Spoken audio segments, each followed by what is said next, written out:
کہ اللہ تبارک و تعالیٰ نے نہ صرف آپ کو علم سے نوازا تھا بلکہ اللہ تبارک و تعالیٰ نے آپ کو دولت اور ثروت سے بھی نوازا تھا۔ بعض لوگوں کے ذہنوں میں یہ بات آتی ہوگی کہ جب بھی پیران پیر کا نام لیا جاتا ہے تو وہ سمجھتے ہیں کہ وہ بہت بڑے فقیر قسم کے آدمی ہوں گے، غریب آدمی ہوں گے۔ نہیں، بلکہ اللہ تبارک و تعالیٰ نے آپ کو اتنی دولت عطا فرمائی تھی کہ اس وقت آپ کا تجارت کرنے والا قافلہ ایک جہاز میں جاتا اور ایک ملک سے دوسرے ملک کو جاتا اور سفر کرتے ہوئے تجارتیں ہوا کرتی، اور آپ کے پاس کئی لنگر خانے ہوا کرتے جس میں ہزاروں کی تعداد میں لوگوں کے لیے صبح سے شام تک کے لیے کھانے کا انتظام ہوتا، اور عمدہ قسم کے کھانے بنائے جاتے، بہترین کھانے لوگوں کو کھلائے جاتے، اور آپ لباس بھی ایسا اختیار فرماتے، ایسا لباس پہنا کرتے تھے کہ اس وقت کے بادشاہ وقت کے پاس بھی ویسا لباس موجود نہ تھا۔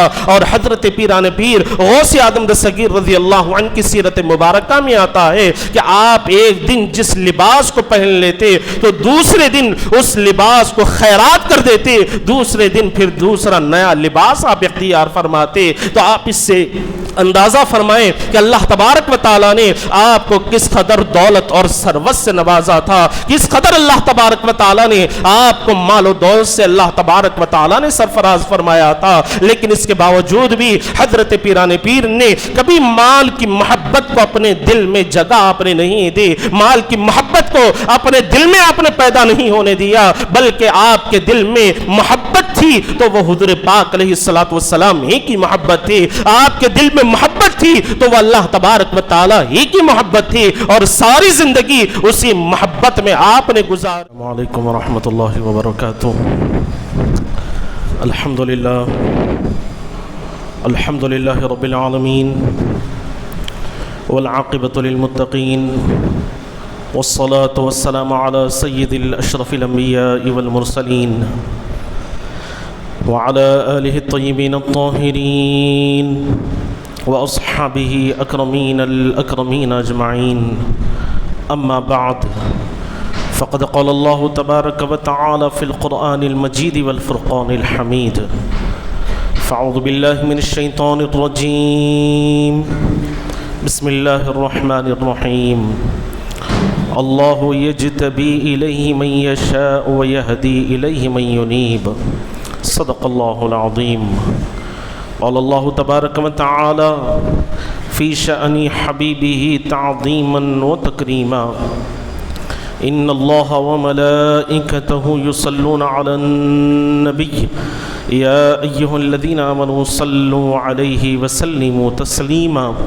اللہم صل علی سیدنا محمد وعلی آلہ واصحابہ افضل صلواتک وعدد معلوماتک وبارک وسلم۔ تمام حمد و تعریف اللہ رب العالمین کے لیے ہے جو ساری کائنات کا خالق و رازق ہے،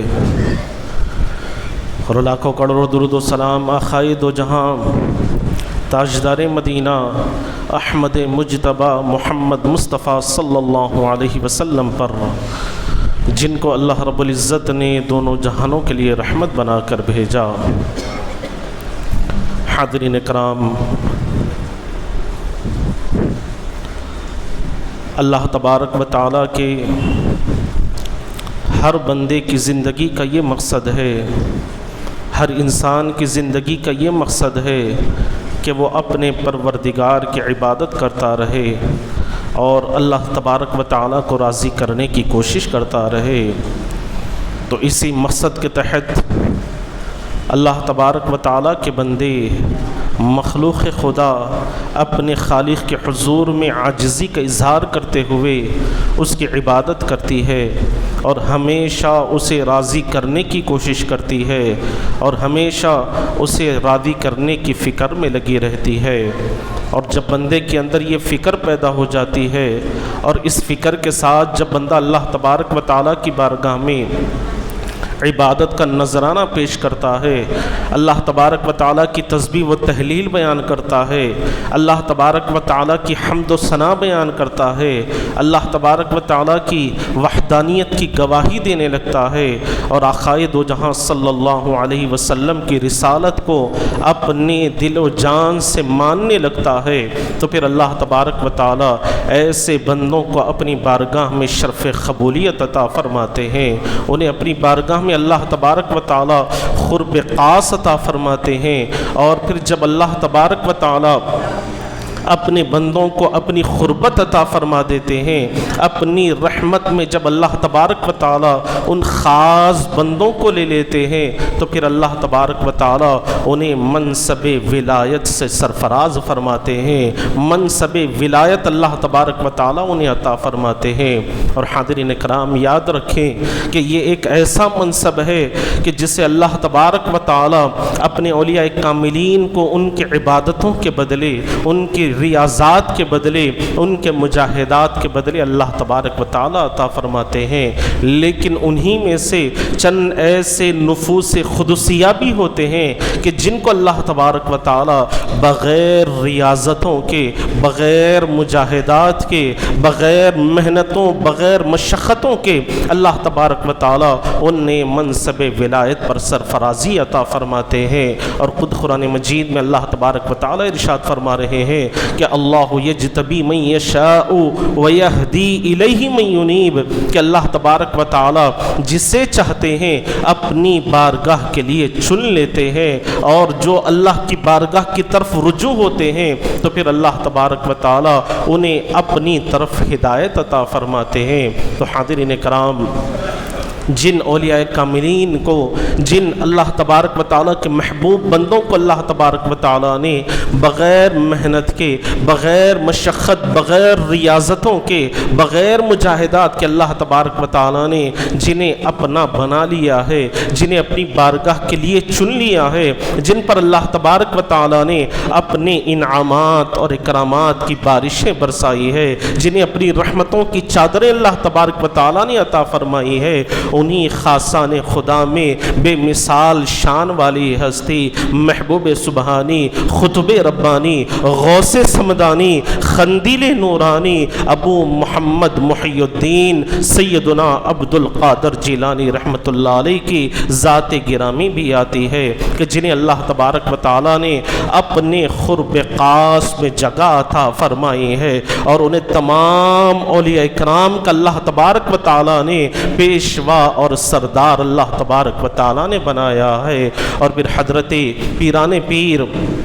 غوث آدم دستگیر رحمۃ اللہ علیہ کی سیرت مبارکہ میں آتا ہے کہ آپ کی ولادت سے پہلے ہی اللہ تبارک و تعالیٰ نے اپنی بارگاہ میں آپ کی مقبولیت کے اللہ نے چرچے کروا دیے ہیں، اور اپنی بارگاہ میں قریب ہونے کی بشارتیں اللہ تبارک و تعالیٰ نے عطا فرمائی ہیں۔ جیسے جب ٹھنڈی ٹھنڈی ہوائیں چلتی ہے تو نزول رحمتیں بارہ کی خوشخبریاں دیتے ہوئے گزر جاتی ہے، ایسے ہی حضرت پیران پیر کی ولادت سے پہلے اللہ تبارک و تعالیٰ نے خوشخبریاں عطا فرمائی ہیں، انہیں اپنی بارگاہ میں مقبول ہونے کا اللہ تبارک و تعالیٰ نے بشارتیں عطا فرمائی ہے۔ چنانچہ جامع کرامات اولیاء، اخبار الاخیار اور ایسی ہی بہت ساری کتب میں اللہ تبارک و تعالیٰ کے اس محبوب بندے کے واقعات کو تحریر کیا گیا ہے، جن میں یہ بشارتیں ملتی ہے، یہ واقعات ملتے ہیں کہ آپ کے والد ماجد حضرت ابو صالح سیدنا موسیٰ جنگی دوست رحمۃ اللہ علیہ یہ بھی بہت بڑے ولی کامل بزرگ گزرے ہیں، اور آپ کی ولادت کی شب آپ کے والد محترم نے خواب میں دیکھا کہ حضور پاک صلی اللہ علیہ وسلم تشریف فرما ہے، آپ کے ساتھ صحابہ کرام کی جماعت بھی موجود ہے، اور تمام اولیاء کاملین بھی موجود ہے، اور پیارے آقا صلی اللہ علیہ وسلم یہ بشارت عطا فرما رہے ہیں، یہ خوشخبری عطا فرما رہے ہیں کہ اے ابو صالح، اللہ تبارک و تعالی تمہیں ایسا فرزند عطا فرمائے گا، ایسا بیٹا اللہ تبارک و تعالی تمہیں عطا فرمائے گا جو میرا محبوب ہوگا، اور نہ صرف میرا محبوب ہوگا بلکہ اللہ تبارک و تعالی کا بھی محبوب ہوگا، اور ان قریب تمام اولیاء میں ان کی وہ شان ہوگی جو میری تمام انبیاء اور مرسلین میں میری شان ہے۔ اور خدا آپ کے والد ماجد حضرت ابو صالح سیدنا موسیٰ جنگی دوست رحمت اللہ علیہ فرماتے ہیں کہ میں نے خواب میں نہ صرف حضور پاک صلی اللہ علیہ وسلم کی زیارت کی ہے بلکہ تمام انبیاء کرام کی زیارتوں سے مشرف ہوا ہوں، اور تمام نے مجھے یہی خوشخبریاں عطا فرمائی ہے۔ تو حاضرین کرام، حضرت پیران پیر غوث اعظم دستگیر رحمت اللہ علیہ کی ذات گرامی کو اللہ تبارک و تعالیٰ نے بہت ہی بلند مقام عطا فرمایا ہے، بڑی ہی عظمت اللہ تبارک و تعالیٰ نے عطا فرمائی ہے، اور بہت ہی اللہ تبارک و تعالیٰ نے آپ کو رفعتوں سے سرفراز فرمایا ہے۔ اور پھر آقائے دو جہاں صلی اللہ علیہ وسلم کی بارگاہ میں مقبول ہونے کے لیے بس یہی ایک واقعہ کافی ہے کہ آپ نے حضرت نظام الدین محبوب الہی رحمت اللہ علیہ کا نام سنا ہی ہوگا کہ جو دہلی کے بہت بڑے ولی کامل بزرگ گزرے ہیں، اور آپ کے مرید حضرت امیر خسرو رحمت اللہ علیہ ان کی سیرت مبارکہ میں آتا ہے کہ ایک مرتبہ حضرت امیر خسرو پانی پت کو تشریف لے جاتے ہیں اور وہاں پر حضرت بو علی قلندر شاہ رحمت اللہ علیہ کی بارگاہ میں جاتے ہیں اور ان کی بارگاہ میں حاضری دیتے ہیں۔ اور حضرت کے بارے میں یہ مشہور تھا، حضرت بو علی قلندر شاہ رحمت اللہ علیہ کے بارے میں یہ بات مشہور تھی کہ ہر جمعرات کو آپ کے پاس ایک حلقہ ہوا کرتا، ایک ذکر کی محفل ہوا کرتی، اور جو بھی اس محفل میں شریک ہوتا تو آپ اسے حضور پاک علیہ السلام کا دیدار کرا دیا کرتے، حضور پاک علیہ السلام کی زیارت سے اسے مشرف کر دیا کرتے۔ چنانچہ حضرت امیر خسرو رحمت اللہ علیہ اسی شوق میں آپ کی مجلس میں جاتے ہیں، آپ کی محفل ذکر میں شریک ہوتے ہیں، اور جیسے ہی شریک ہوتے ہیں حلقہ ذکر شروع ہوتا ہے اور آنکھیں بند کرتے ہیں تو فوراً اپنے آپ کو پیارے آقا صلی اللہ علیہ وسلم کی بارگاہ میں پاتے ہیں، اور ایسا منظر محسوس ہونے لگتا ہے کہ حضور پاک صلی اللہ علیہ وسلم تشریف فرما ہیں، بہت سارے اولیاء کاملین بھی جمع ہیں، اور ان کے سامنے حضرت بو علی قلندر شاہ رحمت اللہ علیہ بھی موجود ہے۔ حاضرین کرام، روایات میں آتا ہے کہ جب آپ دیدار سے مشرف ہوئے، اس کے بعد جب آپ نے اپنی آنکھوں کو کھولا واپس جانے لگے تو حضرت بو علی قلندر شاہ رحمت اللہ علیہ نے ارشاد فرمایا کہ کیا تم نے حضور کا دیدار کر لیا؟ تو حضرت امیر خسرو نے کہا کہ ہاں میں نے حضور کا دیدار کر لیا ہے۔ تو پھر آپ نے ارشاد فرمایا کہ تمہارے مرشد محبوب الہی کہاں ہیں؟ وہ تو اللہ کی بارگاہ میں بڑے مقبول ہے، حضور کی بارگاہ میں بڑے مقبول ہے، لیکن کیا وجہ ہے کہ تم نے یہاں پر حضور کے دیدار کے ساتھ اپنے مرشد کا دیدار نہیں کیا؟ کیا اس مجلس میں تمہارے مرشد بھی موجود تھے؟ تو حاضرین کرام، حضرت امیر خسرو رحمت اللہ علیہ جب ان کلمات کو سنتے ہیں تو بڑے رنجیدہ ہوتے ہیں اور بڑے مذبذب ہو جاتے ہیں کہ میرے مرشد تو اللہ کی بارگاہ میں بڑے مقبول ہے، حضور کی بارگاہ میں بڑا شرف اللہ تبارک و تعالیٰ نے انہیں عطا فرمایا ہے، لیکن کیا وجہ ہے کہ جب میں نے حضور کا دیدار کیا وہاں پر بہت سارے اولیاء کاملین کو بھی دیکھا لیکن میرے مرشد وہاں پر موجود نہیں ہے، نظام الدین محبوب الہی رحمت اللہ علیہ وہاں پر موجود نہیں ہے۔ اسی رنج میں تھے، اسی پس و پیش میں تھے، اور سوچتے سوچتے اپنے پیر و مرشد حضرت نظام الدین محبوب الہی کی بارگاہ میں حاضر ہو جاتے ہیں اور دست بستہ ہو کر ہاتھ باندھ کر زار و قطار رونے لگتے ہیں، آنکھوں سے آنسو روا ہے۔ تو آپ کے پیر و مرشد حضرت نظام الدین محبوب الہی رحمت اللہ علیہ نے پوچھا کہ تمہارے رونے کی وجہ کیا ہے؟ تو انہوں نے سارا واقعہ بیان کر دیا اور کہا کہ حضرت بو علی قلندر شاہ رحمت اللہ علیہ نے مجھے حضور کا تو دیدار کرا دیا، لیکن ساتھ میں انہوں نے مجھے ایک تانا بھی دیا کہ حضور کی بارگاہ میں تمہارے پیر و مرشد نظام الدین محبوب الہی موجود نہ تھے۔ تو جب میں نے یہ کلمہ سنا تو میرے دل پر بڑا ہی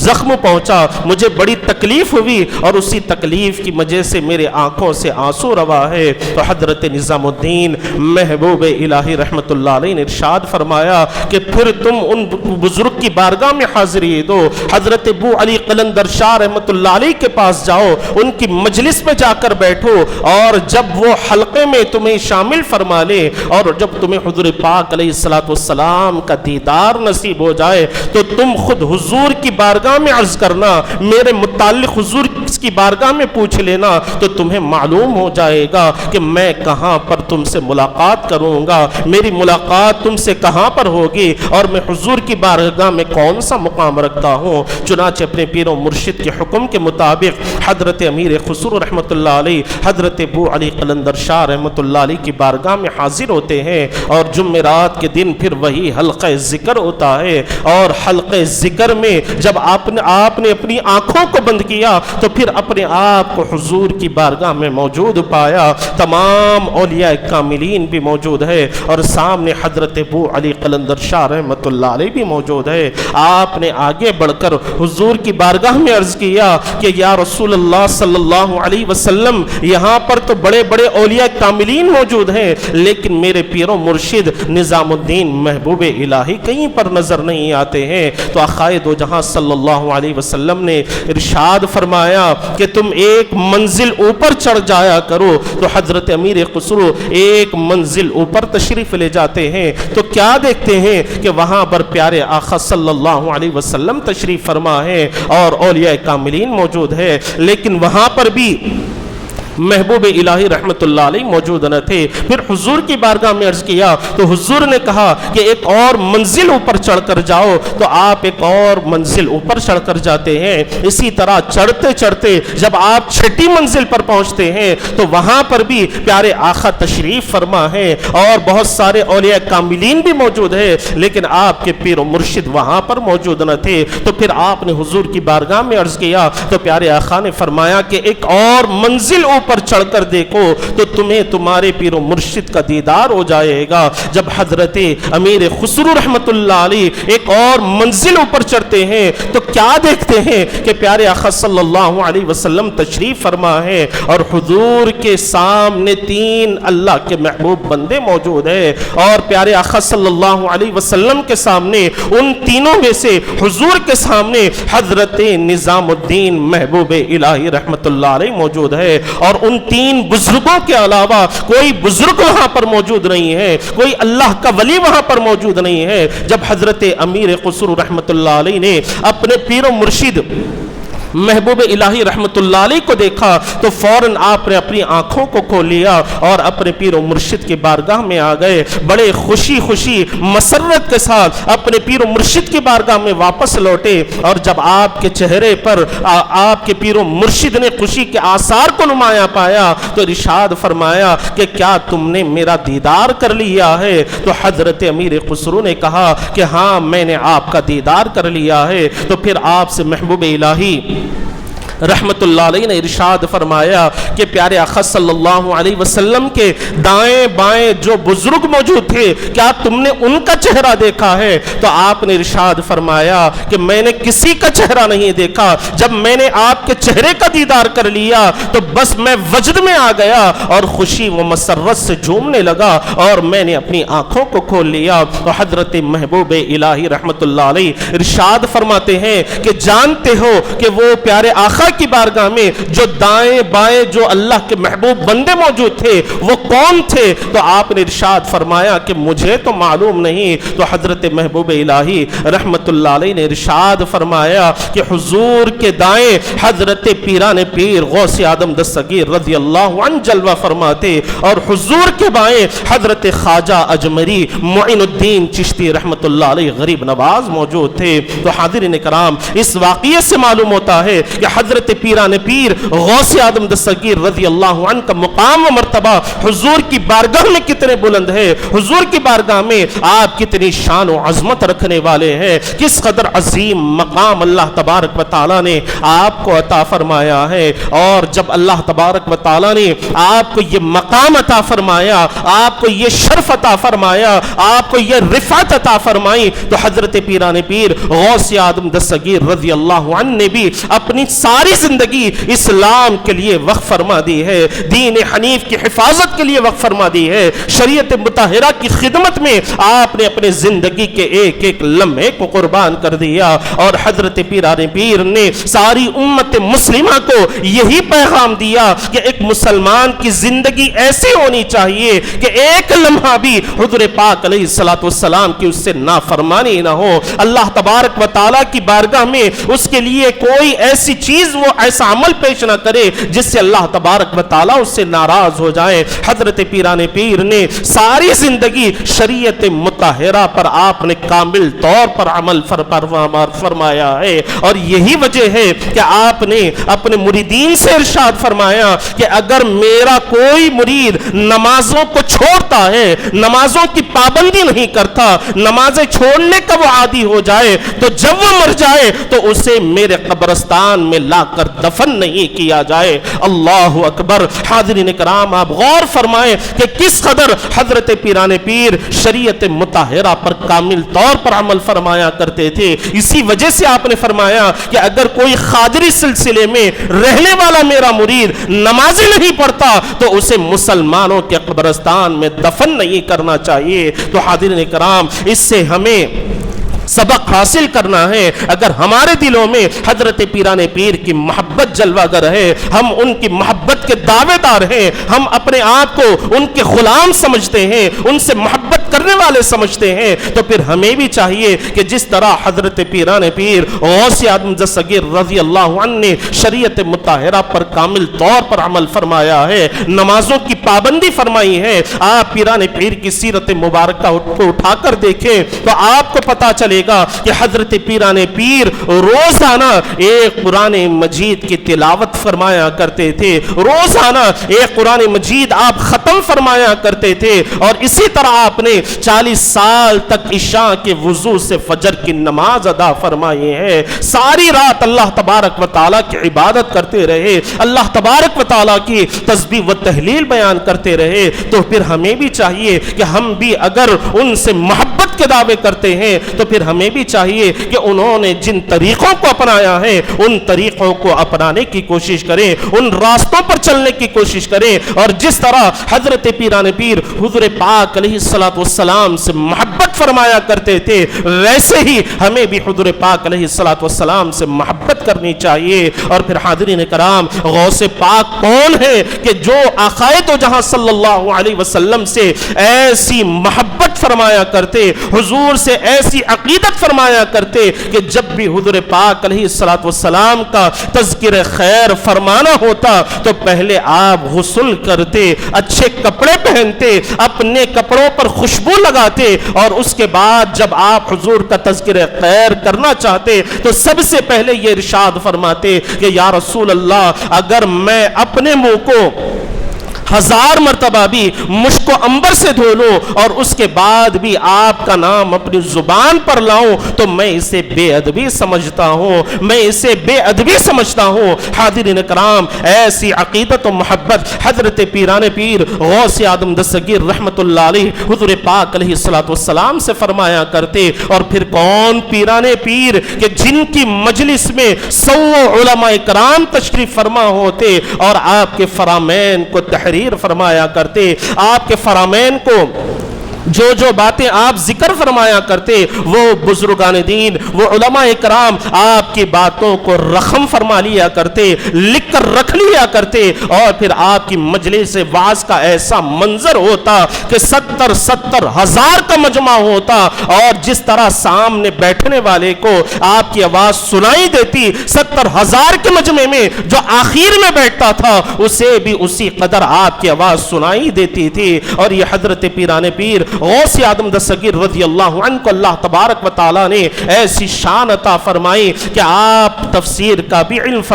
پڑھایا کرتے، علم حدیث بھی پڑھایا کرتے، علم فقہ بھی پڑھایا کرتے، اور خود آپ درس و تدریس میں پڑھنے پڑھانے میں آپ نے اپنی ساری عمر کو لگا دیا، مخلوق خدا کی خدمت کرتے رہے۔ لیکن حاضرین کرام، کبھی آپ کو ان کی زندگی میں ایک لمحہ بھی ایسا نہیں ملے گا کہ آپ نے حضور پاک علیہ السلام کی سنت کو چھوڑا ہو یا اللہ تبارک و تعالیٰ کے احکامات کی پابندی نہ کی ہو، بلکہ اس کے برخلاف آپ کو یہی چیز ملے گی کہ آپ نے زندگی کے ہر لمحے میں حضور پاک علیہ السلام کی سنتوں پر عمل کیا اور اللہ تبارک و تعالیٰ کے احکامات کو بجا لاتے رہے، قرآن مجید کی تلاوت کرتے رہے، اللہ کی تسبیح و تہلیل بیان کرتے رہے، اور علم دین حاصل کرنے کے لیے آپ عراق کے جنگلوں میں گئے، کئی سالوں تک آپ عراق کے جنگلوں میں رہے اور جھاڑوں کے پتے کھا کھا کر آپ نے علم حاصل کیا، اور جب علم دین سے فارغ ہوئے تو دنیا علم میں ایسے مقام پر پہنچ گئے کہ اس وقت کے جو علم کے سمندر مانے جاتے تھے وہ بھی حضرت پیران پیر کی محفل واعظ میں آیا کرتے، مجلس واعظ میں آیا کرتے، دو زانوں بیٹھ کر آپ کے بیانات کو سنا کرتے، آپ کی تفسیرات کو سنا کرتے، اور یہیں تک نہیں کہ اللہ تبارک و تعالیٰ نے نہ صرف آپ کو علم سے نوازا تھا بلکہ اللہ تبارک و تعالیٰ نے آپ کو دولت اور ثروت سے بھی نوازا تھا۔ بعض لوگوں کے ذہنوں میں یہ بات آتی ہوگی کہ جب بھی پیران پیر کا نام لیا جاتا ہے تو وہ سمجھتے ہیں کہ وہ بہت بڑے فقیر قسم کے آدمی ہوں گے، غریب آدمی ہوں گے۔ نہیں، بلکہ اللہ تبارک و تعالیٰ نے آپ کو اتنی دولت عطا فرمائی تھی کہ اس وقت آپ کا تجارت کرنے والا قافلہ ایک جہاز میں جاتا اور ایک ملک سے دوسرے ملک کو جاتا اور سفر کرتے ہوئے تجارتیں ہوا کرتی، اور آپ کے پاس کئی لنگر خانے ہوا کرتے جس میں ہزاروں کی تعداد میں لوگوں کے لیے صبح سے شام تک کے لیے کھانے کا انتظام ہوتا، اور عمدہ قسم کے کھانے بنائے جاتے، بہترین کھانے لوگوں کو کھلائے جاتے، اور آپ لباس بھی ایسا اختیار فرماتے، ایسا لباس پہنا کرتے تھے کہ اس وقت کے بادشاہ وقت کے پاس بھی ویسا لباس موجود نہ تھا۔ اور حضرت پیران پیر غوث اعظم دستگیر رضی اللہ عنہ کی سیرت مبارکہ میں آتا ہے کہ آپ ایک دن جس لباس کو پہن لیتے تو دوسرے دن اس لباس کو خیرات کر دیتے، دوسرے دن پھر دوسرا نیا لباس آپ اختیار فرماتے۔ تو آپ اس سے اندازہ فرمائیں کہ اللہ تبارک و تعالیٰ نے آپ کو کس قدر دولت اور ثروت سے نوازا تھا، کس قدر اللہ تبارک و تعالیٰ نے آپ کو مال و دولت سے اللہ تبارک و تعالیٰ نے سرفراز فرمایا تھا۔ لیکن اس کے باوجود بھی حضرت پیران پیر نے کبھی مال کی محبت کو اپنے دل میں جگہ آپ نے نہیں دی، مال کی محبت کو اپنے دل میں آپ نے پیدا نہیں ہونے دیا، بلکہ آپ کے دل میں محبت تھی تو وہ حضور پاک علیہ السلام ہی کی محبت تھی، آپ کے دل میں محبت تھی تو وہ اللہ تبارک و تعالیٰ ہی کی محبت تھی، اور ساری زندگی اسی محبت میں آپ نے گزار دی۔ اور جب آپ کے وصال کا وقت آیا تو دیکھنے والوں نے دیکھا کہ آسمان پر یہ تحریر لکھی ہوئی تھی کہ یا ایتھا النفس المطمئنہ ارجعی الی ربک راضیۃ مرضیہ فادخلی فی عبادی وادخلی جنتی، اے نفس مطمئنہ اپنے رب کی بارگاہ میں لوٹا، اپنے رب کی بارگاہ میں واپس لوٹا اور ہمیشہ والی جنت میں داخل ہو جا جس میں اللہ تبارک و تعالیٰ نعمتوں کو رکھا ہے، لازوال اللہ تبارک و تعالیٰ نے وہاں پر انعامات اور اکرامات کو رکھا ہے۔ تو حاضرین کرام، حضرت پیران پیر غوث اعظم دستگیر رضی اللہ عنہ کو اللہ تبارک و تعالیٰ نے ایسی عظیم اور ایسی اللہ تبارک و تعالیٰ نے آپ کو رفعت عطا فرمائی ہے کہ اللہ تبارک و تعالیٰ نے تمام اولیاء کا آپ کو سردار بنا دیا ہے، تمام اولیاء کا اللہ تبارک و تعالیٰ نے آپ کو پیشوا بنا دیا ہے۔ تو ہم اسی غوث پاک سے محبت کرنے والے ہیں، اسی پیران پیر سے محبت کرنے والے ہیں، تو پھر ہمیں بھی چاہیے کہ انہوں نے جس طرح دین حنیف کی حفاظت فرمائی ہے، حضور کی شریعت مطہرہ پر کامل طور پر عمل فرمایا ہے، جس طرح آپ نے اللہ کے احکامات کو بجا لایا ہے، جس طرح آپ روزانہ قرآن مجید مجید کی تلاوت فرمایا کرتے، تو ہمیں بھی چاہیے کہ اگر ہم ان سے محبت کرتے ہیں تو روزانہ تھوڑا ہی صحیح قرآن مجید کی تلاوت کرنے کی کوشش کریں، روزانہ تھوڑا ہی صحیح اللہ کے کلام کو پڑھنے کی کوشش کریں۔ اور جب بندہ اپنے گھر سے قرآن کی تلاوت کر کر نکلتا ہے تو پھر اللہ تبارک و تعالی اسے خوب برکتیں عطا فرماتے ہیں، خوب نعمتوں سے اللہ تبارک و تعالی اس بندے کو سرفرازی عطا فرماتے ہیں۔ اور حضرت پیران پیر نے دین کی بھی آپ نے خدمت کی، سیاسی میدان میں بھی آپ نے خدمتیں انجام دی ہے، سماجی میدان میں بھی آپ نے خدمتیں انجام دی ہے۔ صلاح الدین ایوبی کو تیار کرنے والی ایک شخصیت کا نام پیران پیر غوث اعظم دستگیر رضی اللہ عنہ ہے۔ اور صلاح الدین ایوبی رحمت اللہ علیہ کی فوج میں جو 70,000 جانثار موجود تھے وہ تمام کے تمام حضرت پیران پیر غوث اعظم دستگیر رضی اللہ عنہ کے مریدین تھے، آپ کے غلام تھے، آپ سے محبت کرنے والے تھے۔ تو آپ اس سے اندازہ لگائیں کہ حضرت پیران پیر نے نہ صرف دین کی خدمت کی بلکہ سیاسی میدان میں بھی آپ نے اپنی خدمتیں انجام دی ہیں، مسجد اقصی کی حفاظت کے لیے بھی آپ نے اپنی خدمتیں انجام دی ہیں۔ تو حاضرین کرام، حضرت پیران پیر نہ صرف اللہ کے ایک محبوب بنتے ہیں بلکہ آپ نے ساری مخلوق خدا کو اللہ کی بارگاہ میں لا کر پیش کر دیا اور خود بھی صراط مستقیم پر چلتے رہے اور لوگوں کو بھی صراط مستقیم کی طرف رہنمائی کرتے رہے، خود بھی حضور پاک علیہ السلام کی سنتوں پر عمل کیا اور لوگوں کے دلوں میں بھی حضور کی سنتوں پر عمل کرنے کا شوق آپ نے پیدا کر دیا، دلچسپی لوگوں کے دلوں میں آپ نے پیدا فرما دی۔ اور آپ کی سیرت مبارکہ میں آتا ہے کہ آپ نے 5,000 یہود و نصارہ کو آپ نے کلمہ پڑھایا ہے اور لاکھوں کی تعداد میں ڈاکو اور چوروں نے آپ کے ہاتھ پر آ کر توبہ کی ہے اور اللہ کی عبادت میں مصروف ہو گئے۔ حاضرین کرام، حضرت پیران پیر نے اپنی زندگی بالکل سادے طور پر گزاری ہے، کوئی عیش و آرام نہیں تھا بلکہ ہمیشہ اللہ اور اس کے حبیب کو راضی کرنے کے لیے آپ ہر عمل کیا کرتے تھے۔ اللہ تبارک و تعالی اور اس کے حبیب پاک علیہ السلام کے بتائے ہوئے راستوں پر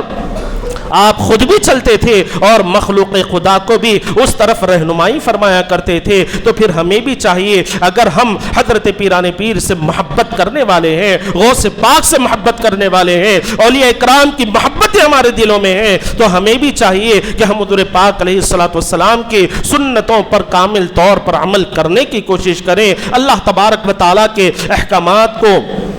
بجا لانے کی کوشش کریں اور اللہ تبارک و تعالیٰ کے کلام جس کو اللہ تبارک و تعالیٰ نے اپنے محبوب پر نازل فرمایا ہے اور اس کلام میں اللہ تبارک و تعالیٰ نے ہمیں خیر امت کہہ کر پکارا ہے، تو ہمیں بھی چاہیے کہ اس کلام کو اپنے سینے سے لگانے کی کوشش کریں اور روزانہ کم سے کم تھوڑا ہی صحیح قرآن مجید کی تلاوت کرنے کی کوشش کریں اور خود بھی اس کے پابند بنیں، اپنے اہل و عیال کو، اپنے گھر والوں کو بھی اللہ کے کلام کی تلاوت کرنے کا پابند بنائیں، خود بھی نمازوں کے پابند بنیں اور اپنے اہل و عیال کو بھی نمازوں کی پابندی کرنے والا بنائیں، نمازوں کا اہتمام کرنے والا بنائیں۔ اور حاضرین کرام، یاد رکھیں کہ اولاد کے لیے ماں باپ ایک آئینہ ہوتے ہیں، جب بچے آئینے میں دیکھتے ہیں تو اسی طرح عمل کرنے کی کوشش کرتے ہیں، تو ماں باپ جس طرح کا عمل کرتے ہیں بچوں کے اندر بھی وہی کیفیات پیدا ہوتی ہے، بچوں کے اندر بھی وہی صفات پیدا ہوتی ہے۔ اور یہی وجہ تھی کہ حضرت پیران پیر کے والد محترم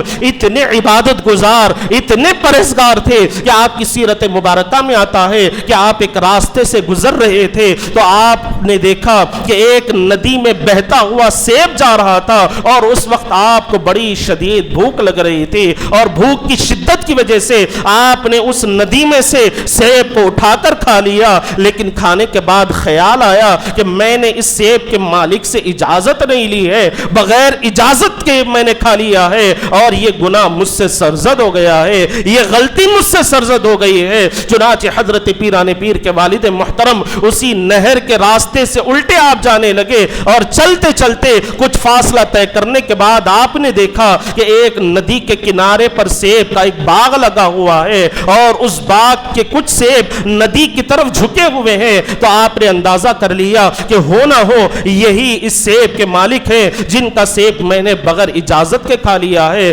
چنانچہ آپ ان کی بارگاہ میں جاتے ہیں، اس بزرگ سے ملاقات کرتے ہیں، اور ملاقات کرنے کے بعد آپ نے عرض کیا کہ میں نے آپ کی بغیر اجازت کے سیب کھا لیا ہے، آپ کی اجازت لیے بغیر میں نے سیب کو نوش کر لیا ہے، اور مجھ سے یہ غلطی ہو گئی ہے، یہ گناہ مجھ سے سرزد ہو گیا ہے، آپ میری اس غلطی کو معاف فرما دیں۔ تو وہ بزرگ بہت بڑے اللہ کے محبوب ولی تھے، جنہیں دنیا حضرت عبداللہ صومعی رحمت اللہ علیہ کے نامی اس میں گرامی سے جانتی ہے۔ چنانچہ جب آپ نے دیکھا کہ بڑا ہی بہترین نوجوان ہے اور اللہ کا ڈر اس کے دل میں اس قدر موجود ہے، تو آپ نے ارشاد فرمایا کہ بیٹا ایک شرط پر میں تمہاری غلطی کو معاف کروں گا، اور وہ شرط یہ ہے کہ تمہیں میری بیٹی سے نکاح کرنا پڑے گا، اور جو آنکھوں سے اندھی ہے، ہاتھوں سے لولی ہے، اور پیروں سے لنگڑی ہے، زبان سے گونگی ہے، اور وہ بڑی ہی بیکار ناتواں ہے، بڑی ہی کمزور ہے، تمہیں اس سے نکاح کرنا پڑے گا۔ تو حضرت پیران پیر غوث اعظم دستگیر رضی اللہ عنہ کے والد محترم نے یہ سوچا کہ ایک طرف تو پوری زندگی ایک ایسی لڑکی کے ساتھ گزارنا ہے جو آنکھوں سے اندھی بھی ہے، کانوں سے بہری بھی ہے، زبان سے گنگی بھی ہے، ہاتھوں سے لولی بھی ہے، اور پیروں سے لنگڑی بھی ہے، مجھے اس کے ساتھ زندگی گزارنی ہے۔ اور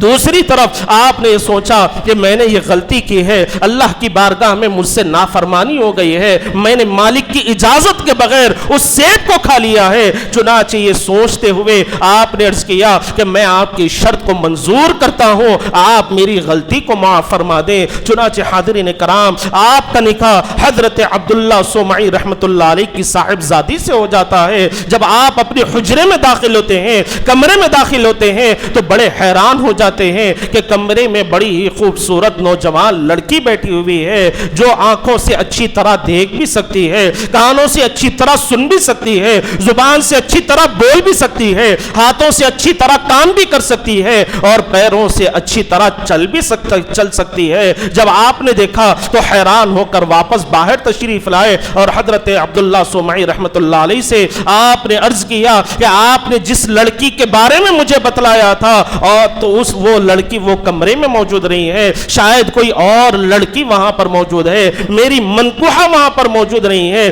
جس سے میرا نکاح ہوا ہے وہ لڑکی اس کمرے میں موجود نہیں ہے، وہاں پر تو بالکل صحت مند لڑکی موجود ہے۔ تو حضرت عبداللہ صومعی رحمت اللہ علیہ نے ارشاد فرمایا کہ بیٹا وہی تمہاری منکوحہ ہے جس سے تمہاری شادی ہوئی ہے، اور میں نے اپنی بیٹی کو اندھی اس لیے کہا تھا کہ اس کی وجہ یہ ہے کہ میری لڑکی نے کبھی اپنی آنکھوں سے کسی غیر مرد کو نہیں دیکھا ہے، اور گونگی میں نے اس لیے کہا تھا کہ اس نے اپنی زبان سے کبھی کوئی بے حیائی کے الفاظ نہیں نکالے ہیں، اور بہری اس لیے کہا تھا کہ کبھی کوئی غلط بات اس نے اپنے کانوں سے نہیں سنی ہے، اور لولی اس لیے کہا تھا کہ کبھی کوئی غلط کام اس نے اپنے ہاتھوں سے نہیں کیا تھا، اور لنگڑی اس لیے کہا تھا کہ میری بیٹی نے کبھی اپنے گھر کے باہر میری اجازت کے بغیر قدم نہیں نکالا ہے، میرے ساتھ ہی اپنے گھر سے جایا کرتی تھی۔ تو حاضرین کرام غور فرمائیں کہ جب ماں باپ اتنے نیک ہوں گے، عبادت گزار ہوں گے، تو پھر ان کو اللہ تبارک و تعالی غوث اعظم جیسی ہی اولادیں عطا فرماتا ہے، جن کو اللہ تبارک و تعالی نے تمام اولیاء کرام کا سردار بنایا ہے۔ تو المختصر کہنے کا مقصد یہ ہے کہ اگر ماں باپ نیک ہوں گے تو اولاد بھی نیک ہوں گی، اگر ماں باپ بد اخلاق ہوں گے تو اولادیں بھی بد اخلاق نکلیں گی، ماں باپ بد کردار ہوں گے تو اولادیں بھی بد کردار ہوں گی، اگر ماں باپ اللہ سے محبت کرنے والے ہوں گے، حضور کے لیے اپنی جان کو قربان کرنے والے ہوں گے، تو اولاد کے دل میں بھی اللہ تبارک و تعالی وہی محبت کو پیدا فرمائے گا، وہی جذبے کو اللہ تبارک و تعالی پیدا فرمائے گا۔ آج ماں باپ چاہتے ہیں کہ ہمارے بچے نیک ہو جائیں، لیکن وہ خود نیک نہیں بنتے۔ آج ماں باپ چاہتے ہیں کہ ہمارے بچے نمازوں کے پابند ہو جائیں، لیکن وہ خود نمازیں ادا نہیں کرتے۔ آج ماں باپ چاہتے ہیں کہ ہمارے بچے اچھے اخلاق اور کردار والے ہو جائیں، لیکن خود اچھے اخلاق اور کردار والے نہیں بنتے۔ تو پھر حاضرین کرام، ماں باپ کو ایسی امید رکھنا بیکار ہے، اس لیے کہ بزرگان دین نے فرمایا کہ اگر کوئی ماں باپ خود اچھے اعمال نہیں کرتے، خود اچھے اخلاق کو نہیں اپناتے، خود اچھی طرح عبادتیں نہیں کرتے اور اپنی اولادوں سے اچھی امیدیں رکھتے ہیں، تو ان کی مثال ایسے ہی ہے کہ وہ چراغ میں تیل ڈالنے کے بجائے اس میں پانی ڈال کر اس سے روشنی کی امید کرتے ہیں۔ تو حاضرین کرام، چراغ میں تیل کے بجائے اگر پانی ڈالا جائے گا تو اس سے روشنی حاصل ہونے والی نہیں ہے، اس سے روشنی جلنے والی نہیں ہے۔ تو اسی طرح ماں باپ کے لیے اہم ذمہ داری ہے کہ اب وہ خود پہلے اپنے آپ کو شریعت کا پابند بنائیں، وہ خود اپنے آپ کو اللہ تبارک و تعالیٰ کے احکامات کا پابند بنائیں، وہ خود اپنے آپ کو سب سے پہلے حضور کی سنتوں کا پابند بنائیں گے، تب کہیں جا کر بچوں کے اندر بھی وہ صفات پیدا ہو سکتی ہے، وہ کوالٹیز پیدا ہو سکتی ہے، وہ کردار بھی بچوں کے اندر پیدا ہو سکتا ہے، اور ماں باپ نیک بن جائیں گے تو جب بچے اپنے ماں باپ کو دیکھتے ہوئے بڑے ہوں گے تو یقیناً ایک دن ان کے دلوں میں بھی وہی جذبہ پیدا ہوگا جو صلاح الدین ایوبی رحمت اللہ علیہ کے دل میں اللہ تبارک و تعالیٰ نے مسجد اقصی کی حفاظت کا جذبہ عطا فرمایا ہے۔ یقیناً اللہ تبارک و تعالیٰ ہمارے بچوں کے دلوں میں وہی جذبہ پیدا فرمائے گا جو حضرت عمر فاروق کے دل میں اللہ تبارک و تعالیٰ نے دین کے لیے مر مٹنے کا جذبہ عطا فرمایا ہے۔ یقیناً ہمارے بچوں کے دلوں میں وہی جذبہ پیدا ہوگا جو غار یار حضرت ابوبکر صدیق رضی اللہ عنہ کے دل میں اللہ نے حضور سے محبت کا جذبہ پیدا فرمایا ہے۔ ایسے ہی جذبہ ہمارے بچوں کے دلوں میں بھی پیدا ہو سکتا ہے، لیکن ان تمام چیزوں کے لیے شرط یہ ہے کہ پہلے ماں باپ اپنے آپ کو سدھاریں، اپنی خامیوں کو دور کریں، خود اللہ تبارک و تعالیٰ کی عبادت کے پابند ہو جائیں، احکامات کے پابند ہو جائیں، حضور کی سنتوں کے پابند ہو جائیں، تو یقیناً ایک نہ ایک دن وہ بھی آئے گا کہ ہمارے بچے بھی دین حنیف کی حفاظت کرنے والے ہو جائیں گے، آخائے دو جہاں صلی اللہ علیہ وسلم کے لیے اپنی جانوں کی قربانی پیش کرنے والے ہو جائیں گے۔ آخر میں دعا ہے کہ جو کچھ کہا گیا، جو کچھ سنا گیا، اس پر اللہ تبارک و تعالی ہم تمام کو عمل کرنے کی توفیق عطا فرمائے اور ہمیں ساری زندگی حضور پاک علیہ الصلوۃ والسلام کی سیرت مبارکہ پر عمل کرنے والا بنائے اور اللہ تبارک و تعالی کے احکامات کو بجا لانے والا بنائے اور ساری زندگی قرآن مجید کے احکامات پر چلنے کی توفیق عطا فرمائے۔ وآخر دعوانا الحمد للہ رب العالمین۔